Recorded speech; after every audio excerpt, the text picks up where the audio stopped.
నమస్తే ఫ్రెండ్స్, నేను ఈరోజు గుత్త పొంగనాలు చేస్తున్నా అండి.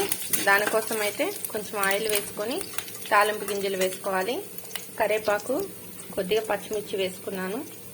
ఇప్పుడు ఆనియన్స్ వేసుకోవాలి.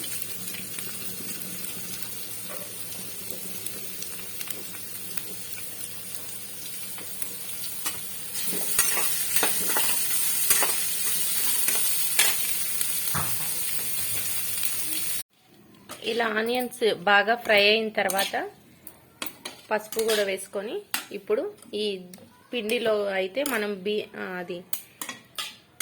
బియ్యము మినపప్పు వేసి పిండి పట్టించుకున్న దాంట్లో అయితే ఈ ఆనియన్స్ కలుపుకొని ఇప్పుడు మనం గుంత పొంగనాలు తయారు చేసుకోవాలండి. దీనికైతే పిండి కావాలి. ఇది దోస పిండి అండి. దోస పిండినే మనం గుంత పొంగనాలకు యూజ్ చేయొచ్చు. ఒక స్పూన్ ఉప్పు,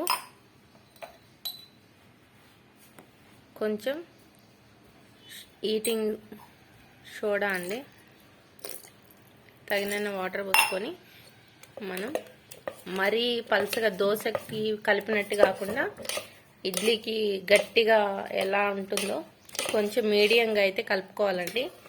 ఇది మంచిగా కలుపుకొని మనం గుంత పొంగనాలు వేసుకోవటమే. పిండి అయితే ఇలా మంచిగా కలుపుకోవాలి. ఇలా ఉంటే సరిపోతుందండి. దీన్ని బాగా కలపాలి. ఒక 5 మినిట్స్ కలిపిన తర్వాత మనం గుంత పొంగనాలు వేసుకోవాలండి. చూడండి ఫ్రెండ్స్, ఇలా అయితే మనం వేసుకొని మీడియం సిమ్లో పెట్టి బాగా కాల్చుకోవాలండి. మనం హడావిడిగా హై ఫ్లేమ్లో పెడితే మాడిపోతాయి. ఈ గుంత పొంగనాలు అనేది టేస్ట్ అనేది చాలా సూపర్గా ఉంటుంది.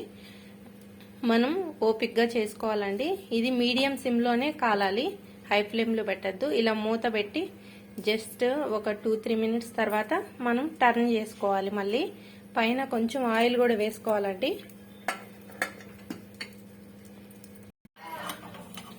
చూడండి ఫ్రెండ్స్, ఇలా కొంచెం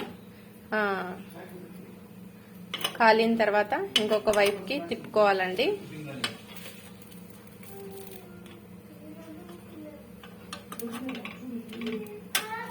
మిడిల్లో అయితే నేను ఫస్ట్ కొద్దిగా సేపు ఎక్కువ ఫ్లేమ్లో పెట్టాను కాబట్టి రెండు కొంచెం మాడినట్టు అయినాయి. మిగతా అయితే మంచిగా వచ్చినాయండి. ఇది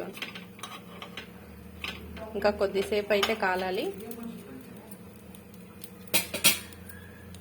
దీనికి కాంబినేషన్గా ఇలా ఎర్ర చట్నీ అయితే వేసుకొని తింటే చాలా సూపర్ టేస్టీగా ఉంటుందండి.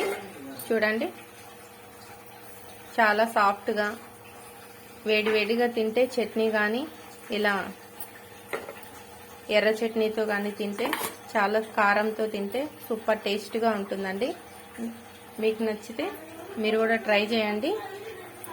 లైక్ చేయండి, షేర్ చేయండి, సబ్స్క్రైబ్ చేయండి. Thank you.